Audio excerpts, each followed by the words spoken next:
Hi guys, it's Sarah, and welcome to my corner. These are the supplies we will need, along with some optional paint for our first DIY, so let's get started. I begin by removing the tags from my pumpkin.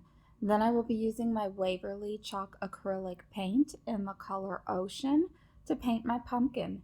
If you prefer the more traditional warm tones of fall, you could skip this step and keep your pumpkin the original orange color. Once I have finished painting my pumpkin, I will let it dry for 30 minutes before applying a second coat and allowing it to completely dry for at least 1 hour. Don't forget to paint the bottom of your pumpkin as it will be left bare later. While my pumpkin is drying, I will begin prepping my leaves by removing them from the branches. Once all of my leaves are off their branches, I will cut each leaf off the stem as close to the base of the leaf as possible. I will do this to all of the leaves that I have removed from 2 of the DollarTree branches. Once I have removed all of the stems, I will prepare to paint my leaves. I will begin with my Waverly Chalk acrylic paint in the color Ocean. Again, this is completely optional and customizable. These leaves are quite beautiful as they are if you prefer those warm fall tones. Using a foam brush, I will paint the front of each leaf. The backs of the leaves will not need to be painted as they will not be seen once we apply our leaves to our pumpkin. So as you can see here, the leaves I have are 2 different sizes. The tags on both the branches I purchased say maple leaves, so I would suggest if you want them all to be the same size, make sure you double check the leaves and not just the tags. Now, I personally found this to be a bit of a happy surprise, seeing as how in nature leaves are not all the same size. Now, to give my leaves more variation, I will be adding some Waverly Chalk acrylic paint in the color Steel to the Ocean paint in my bowl and painting a few more of the leaves in this mixture. Using this lightened tint of our original color will give us a nice highlight to our project once we are done. We will also want to add some depth with a darker variation. So I will be adding some folk art acrylic paint in the color Midnight directly to our other colors. You will want to make sure you add enough to really darken the color past the original color that was used. Once satisfied with the color, I will paint the remainder of my leaves and set them to the side to dry completely. Now that my leaves are mostly dry, I decided to add some glam with my folk art acrylic paint in the color Platinum. I will be using a flat paintbrush to dry brush the platinum onto the front of my leaves.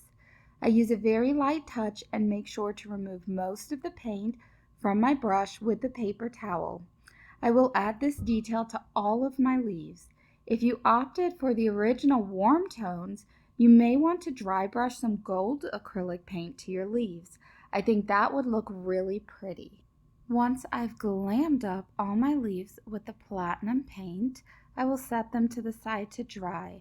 Now, because we are using a dry brushing technique, it should only take about 30 minutes for them to dry completely. So, before we head into the next clip, I do want to apologize to those of you watching. My poor Rebel camera broke yesterday, and until I can get it fixed, I will be filming on my phone. And as much as I try to ensure it stays in landscape mode, it was unfortunately in portrait mode for the next clips. Again, I am so sorry. Once my leaves are dry, I will use my tacky glue and apply a generous amount to my pumpkin. I use a foam brush to spread my glue out in an even layer. Then I apply a leaf directly to the glue. I use quite a bit of pressure to press my leaf into my pumpkin, and then on the edges that tend to pop up, I go on ahead and apply some additional glue and press that down. I am having a bit of difficulty getting the leaf to stick. Because of the shape of the pumpkin, I try to cut a slit into the bottom of the leaf to help it curve around the pumpkin. I continue this process with the leaves around the top of the pumpkin.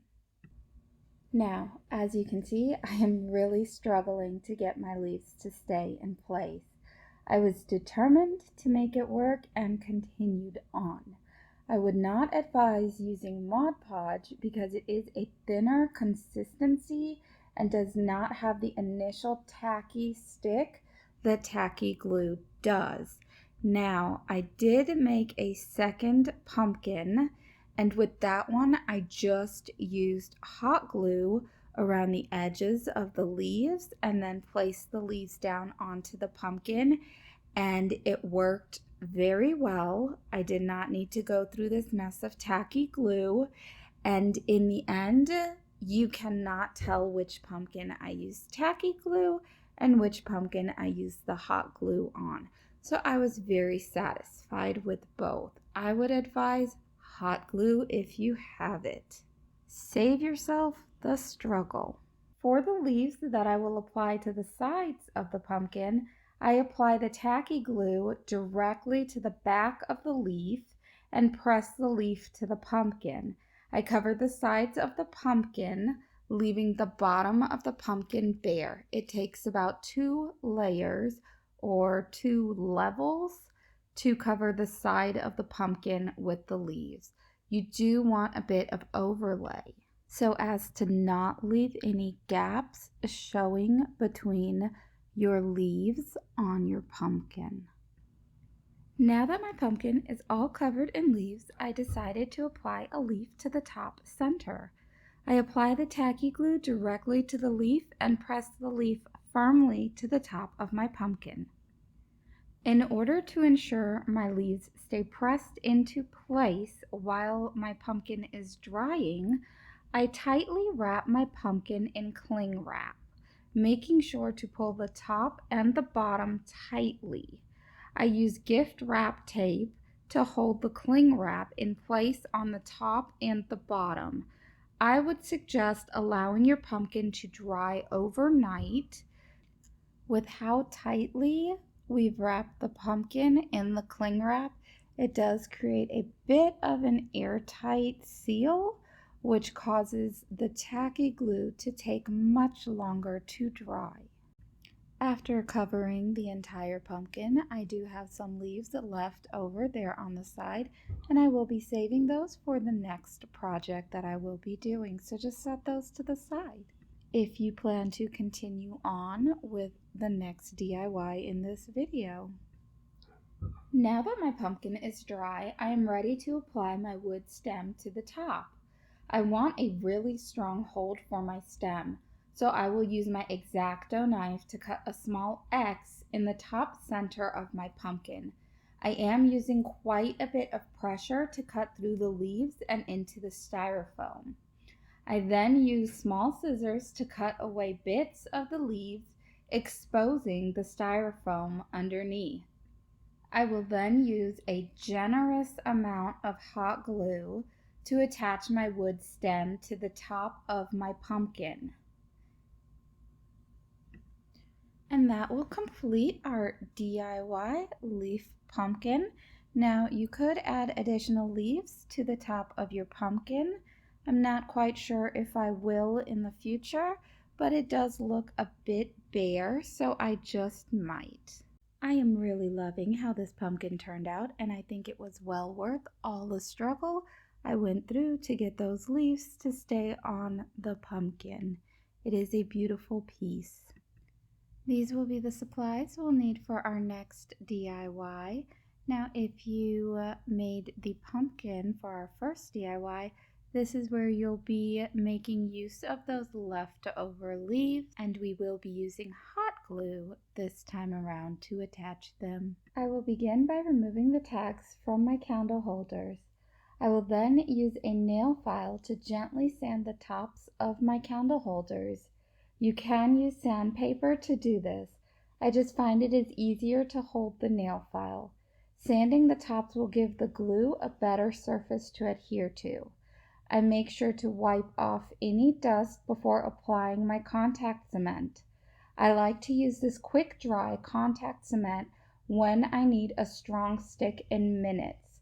This does have a very strong smell, so I don't use it too often. And when I do, I have a window open in the same room to make sure that I have plenty of ventilation. I apply a liberal amount and stack my candle holders together. After allowing the glue to set for about 10 minutes, I apply 2 coats of my silver spray paint. While my candle holders are drying, I will use my silver spray paint on the inside of my vase. I am tilting my vase and directing the spray paint into the bottom corner of the vase. I am just applying one small pump of spray paint and rotating my vase. The idea is to have a nice metallic frosted effect on the inside of the vase to camouflage the glue from the leaves that will be applied to the outside. Next, I will apply my folk art acrylic paint in the color platinum to the back of my leftover leaves from the previous project. For this project, I am making sure to use only the tall leaves. I am using a sponge brush to paint on the acrylic, and I'm also applying the acrylic directly to the leaf. Now you do want to be careful because these are fabric leaves, so it may bleed through a bit to the front. I don't mind having a little extra glam on the front of my leaves, so this is just the best way for me to do it. Now, after allowing some time for my leaves to dry completely, or they're not really dry, I just got paint all over my hand, but it's okay. I went on ahead and I used my hot glue gun. Now this is a fine tipped hot glue gun, and so I am just applying the smallest amount of glue around the edge of the bottom of the leaf, so you see where my fingers are pressing down. And now this top portion, I'm applying glue to the outer edge as well, and then just pressing it down, making sure that that tip is pointed directly up. And now you can see how the glue is hidden because we did spray paint the inside of the vase. By spraying the inside of the vase, I have ensured that when I stick my leaves down with the hot glue will not just pick up the spray paint, and it will actually allow my leaves to adhere directly to the glass. So I will continue to place the rest of my leaves around, and as you can see here, I do leave a gap, and that is just to ensure that my leaves do not create a domino effect where they all overlap going into the same direction. I want there to be some variety. However, I do make sure that the tips of all of my leaves are pointing directly up. That is why I first glue down the bottom before gluing down that top portion of the leaf. I used the skinny tall leaves, and in total it took 6 to cover the bottom of my vase, which I liked because I do like my even numbers. That is also why I made 2 of these vases or candle holders. So now that I have my leaves applied, I am ready to attach my candle holders to the base of my vase. So the vase is a bit bigger than the candle holder opening, so you do want to be very careful when applying the glue and setting the vase on top. You definitely want to leave 24 hours to dry, and this time I am using E6000 because I will just let this set on my table overnight without anyone disturbing it. And we are all done with this DIY, and I must say it is one of my favorites.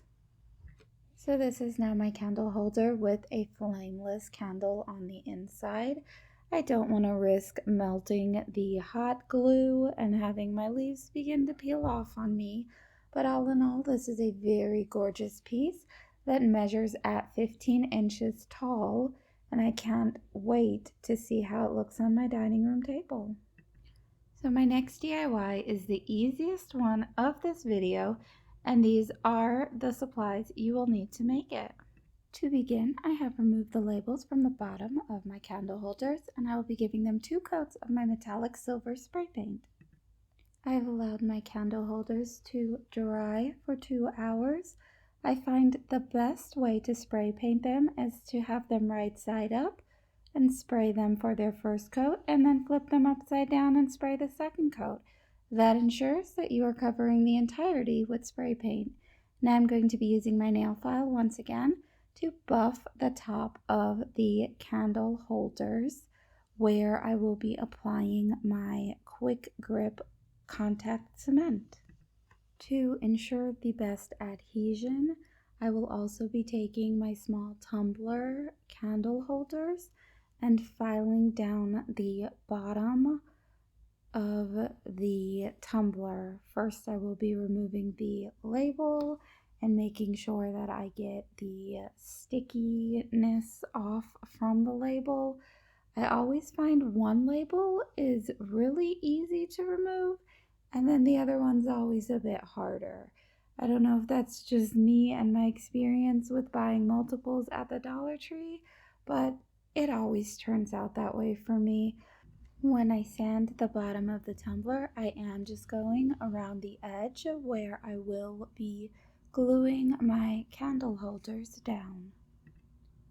Now I will be using my quick grip contact cement and applying quite a generous bit on the inside of the candle holder and then placing it upside down on the tumbler so that all of that quick grip cement can drip down onto the tumbler as it is drying and just ensure that it has the best hold. These thin candle holders can sometimes break off rather easily, so I am going for longevity. Now, I did find them to look a bit plain, and I had these stickers from last year I found at Dollar Tree, and I decided that the maple leaves would be a very cute accent on these candle holders.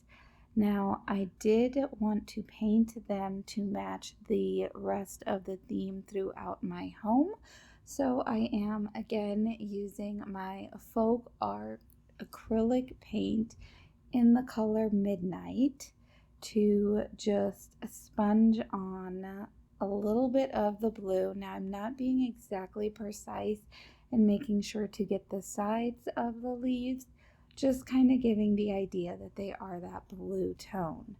Now, where the candle holder and the tumbler connect, I did not like that you could see a bit of the glue, so I did pick up this dyed raffia at the Dollar Tree, and I thought that that would be perfect to wrap around.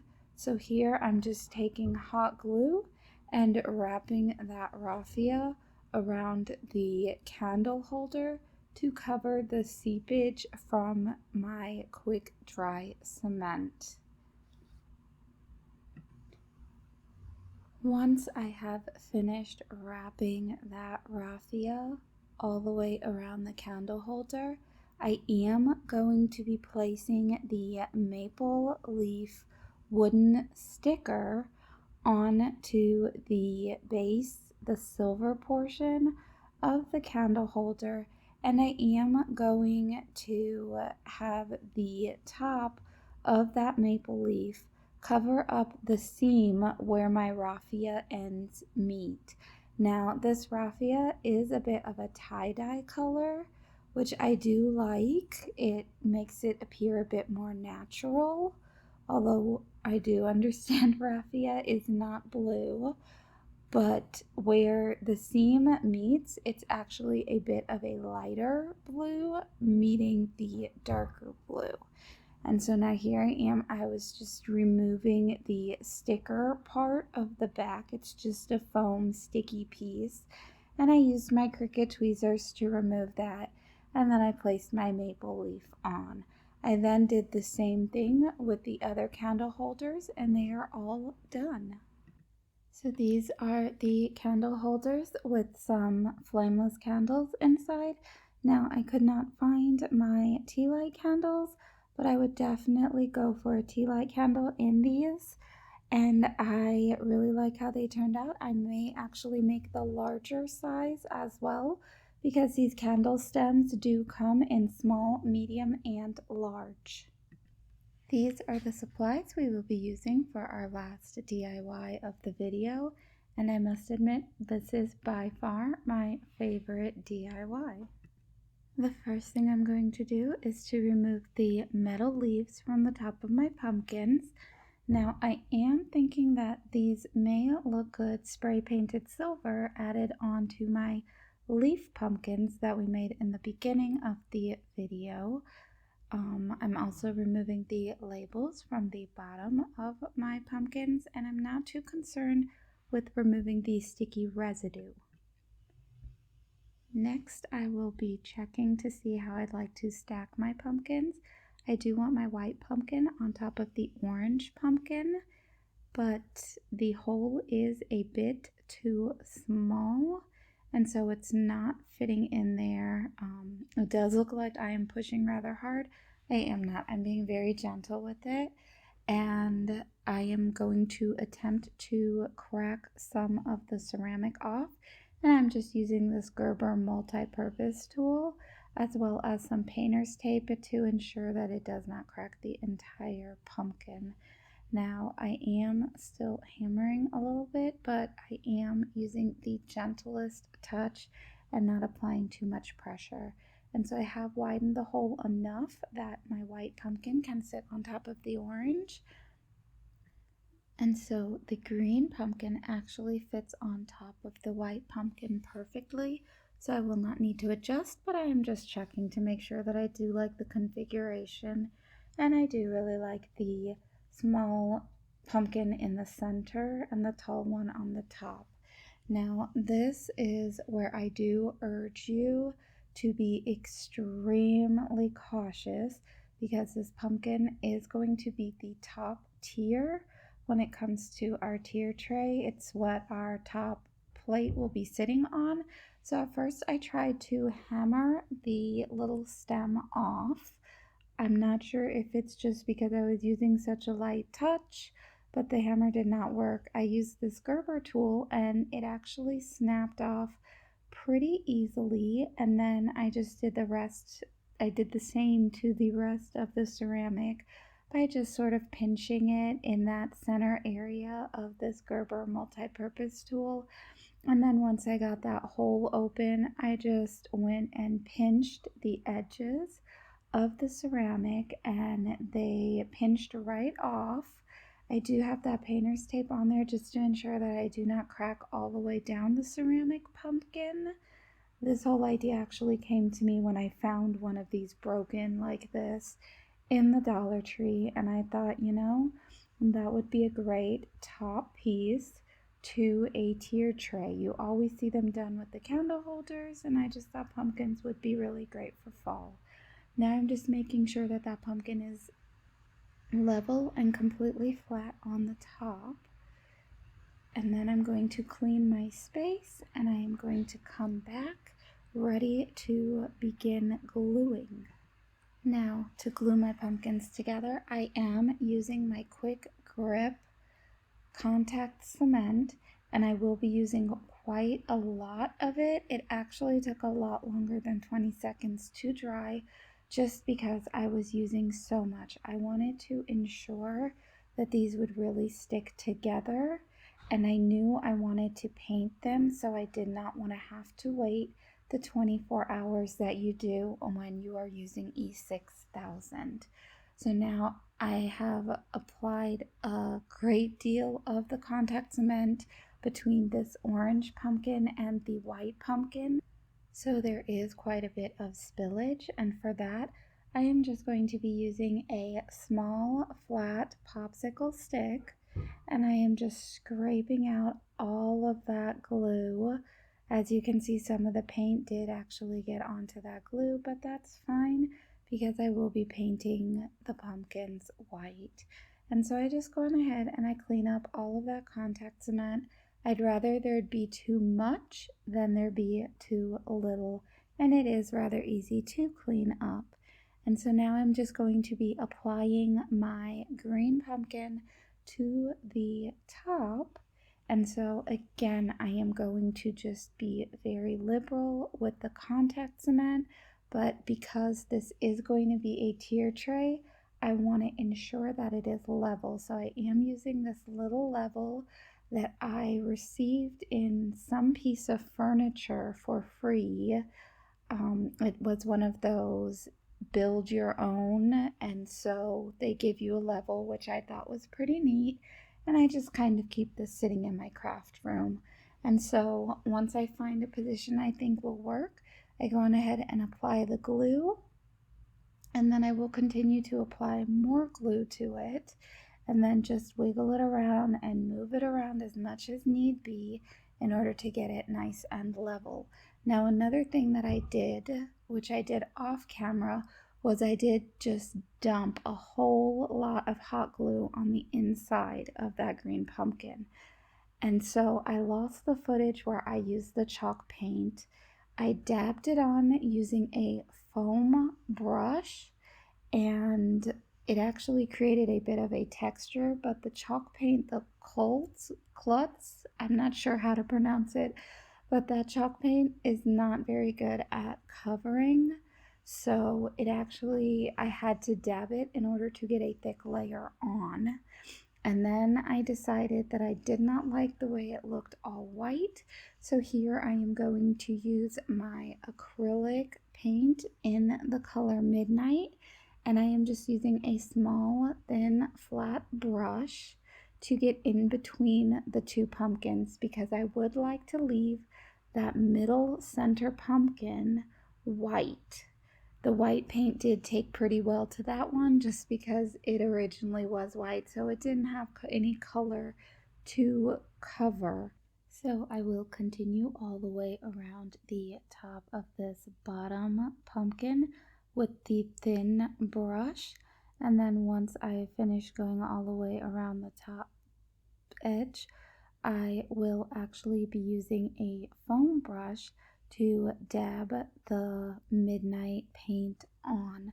I do like the texture that the dabbing gives. It creates air bubbles, and those air bubbles, once they pop, they make a funny sort of texture on the pumpkin, but I do like it. So I go on ahead and I continue on until I have the entire bottom of my the entire bottom pumpkin covered in this midnight paint. And then I do go back over with a second coat after it dries. For my top pumpkin, I use the Waverly chalked acrylic paint in the color Crystal, and I use the same technique. I use the small flat brush on the bottom of the pumpkin where it meets with the middle pumpkin, and then I use a foam brush to dab the color on so that it creates that beautiful texture that I like. I apply 2 coats and set aside to dry. Now that my pumpkins are dry, I liked the way that the gold paint was brushed onto the original pumpkins, so I will be taking my acrylic paint in the color Platinum and dry brushing it along the sides of all 3 of my pumpkins, just to add a bit of glam to my tier tray.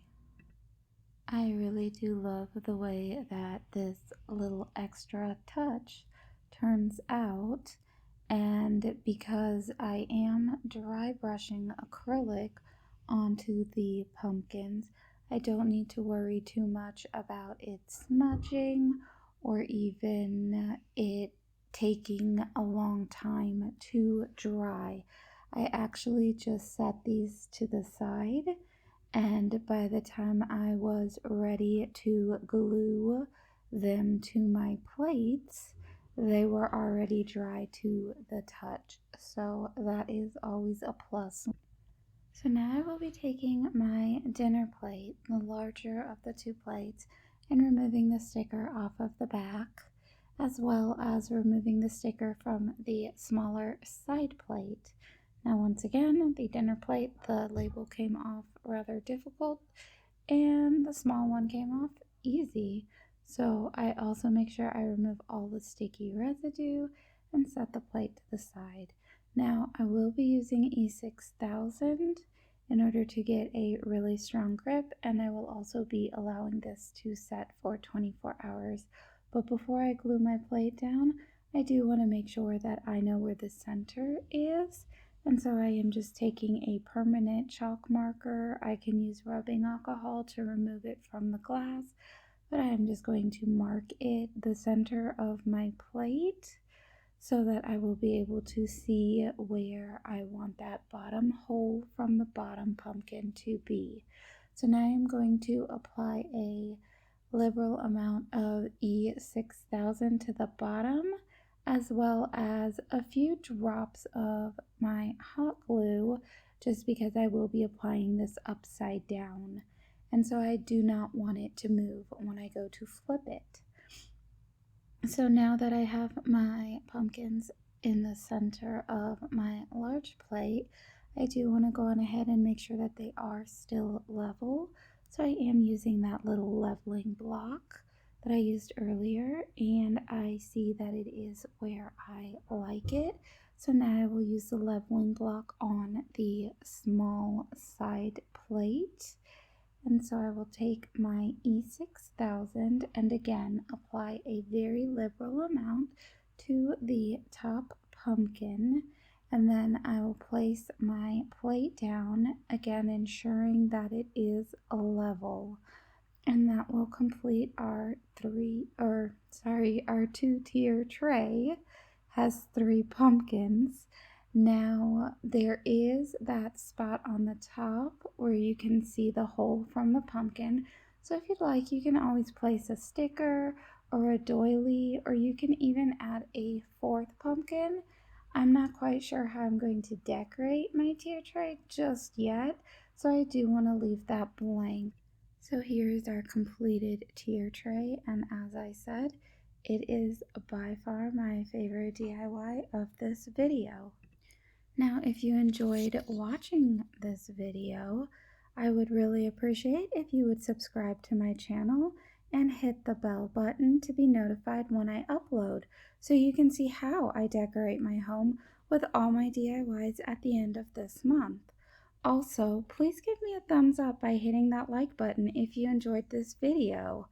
Till the next creative moment, bye bye.